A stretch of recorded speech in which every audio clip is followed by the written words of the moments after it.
인사! 안녕하세요. 안녕하세요. 먼저 말씀드리자면 오늘 내용은 정말 많이 어려울 수 있다는 거. 시작부터 벌써 무섭다. 무서우세요? 네.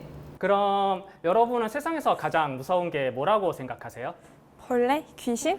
티나님은요? 제 주식계좌 보는 거? No! God, please, no! 자, 진정하시고 이런 얘기를 꺼낸 이유는 농담 반 진담 반으로 그런 말이 있어요. 가장 무섭고 죽을 때까지 떨어지지 않는 건 이자와 세금이다. 그래서 오늘 주제가 바로 절세하며 투자하기입니다. 빌드업 좋았는데요.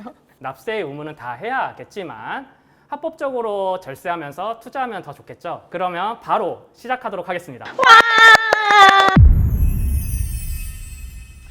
ISA 개인 종합 자산 관리 계좌입니다. 혹시 이 ISA 들어보셨나요? 근데 무슨 이름이 이렇게 길어요? 그래서 ISA로 줄여서 말하거나 그냥 만능 통장이라고 불리기도 합니다. ISA란 하나의 계좌에서 다양한 금융상품을 투자하면서 발생한 금융소득에 대해서 세제 혜택을 주는 상품입니다. ISA가 유리한 점을 그림으로 이제 간단히 좀 알려드릴게요. 네. 자, 여기에 A 펀드가 있고 여기에 B 펀드가 있습니다. 투자를 하셔가지고 A 펀드에서는 운이 좋아가지고 1,000만 원을 이득을 봤어요. 근데 B 펀드에서는 운이 없어가지고 800만 원 손해를 봤어요. 그럼 실제로 돈을 번 거는 얼마죠? 200만 원이요. 200만 원을 벌었지만 우리의 친구 세금의 생각은 다릅니다. 1,000만 원에 대해서 15.4%의 배당소득세가 전체적으로 매겨지기 때문에 세금을 154만 원을 내야 돼요. 이거 어떻게 생각하세요? 그거 너무 가혹한데요? 그쵸. 실제로 200만 원을 벌었는데 154만 원을 가져가는 건 제가 생각해도 너무 가혹하긴 해요.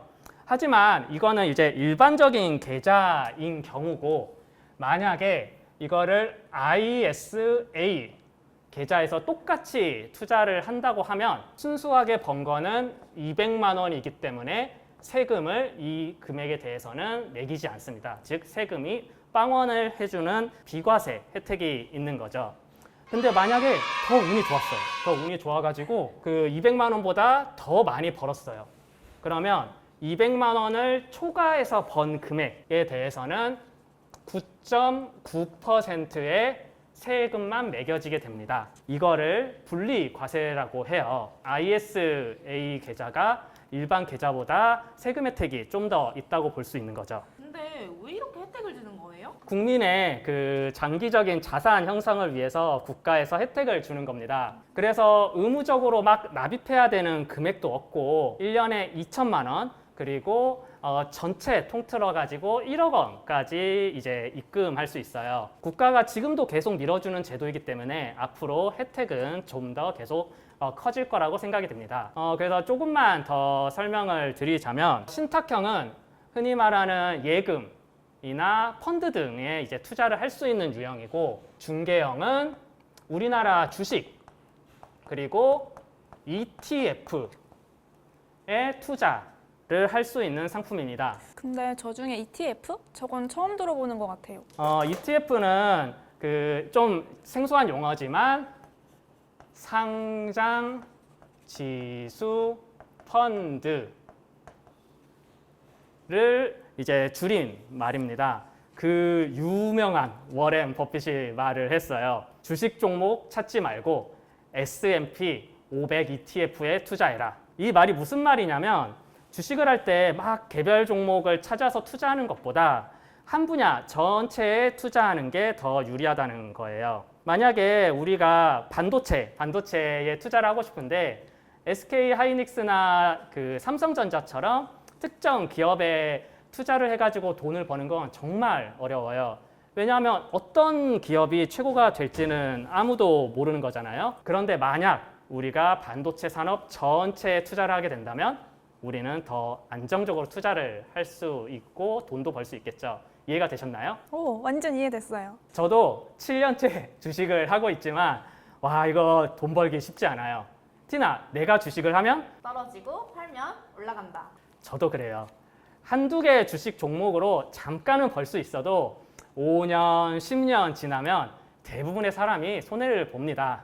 그래서 차라리 반도체 산업이나 아니면 미국처럼 큰 덩어리에 투자하는 게 ETF라고 생각하시면 돼요. 근데 우리가 미국 ETF를 사서 미국 전체가 날아가면 어떡해요? 지구 종말의 날처럼? 내 매수 버튼이면 미국 전체를 날려버릴 수 있어. 아니, 얼마나 주식으로 상처를 받았으면 우리가 이런 상상을 하게 되는 걸까요? 그러니까 더더욱 이 ETF에 대해서 공부를 하고 안정적인 투자를 해야 된다, 우리가. 네. 좀 더 설명을 하자면 삼성전자를 포함한 이제 반도체 산업 전체가 잘 나갈 것 같다. 그러면 IS 계좌를 만들어서 그 안에서 반도체 ETF를 찾아서 그거를 투자를 하면 돼요. 만약에 삼성전자가 잘 못 나가더라도 SK 하이닉스가 잘 나가면 그게 상세가 돼서 손실이 좀 덜 나기 때문에 더 안정적으로 투자를 할 수 있는 겁니다. 게다가 ETF는 그 상장돼서 주식처럼 사고 팔 수 있기 때문에 투자가 편합니다. 단 ETF는 원금 손실이 가능한 상품인 점 반드시 이거는 명심을 하셔야 됩니다. 여기까지가 ISA와 ETF에 대한 기초적인 내용입니다. 생소한 용어가 좀 많아가지고 어려우셨을 것 같아요. 그러니 가입 전에 꼭 자세히 상담도 받고 직접 찾아보면서 막 공부도 하시길 바랄게요. 강의가 끝나면 NA투자증권 나무 애플리케이션으로 ISA 계좌를 직접 사용하는 영상을 이어서 보여드리겠습니다. 차렷! 인사! 고생하셨습니다. 고생하셨습니다.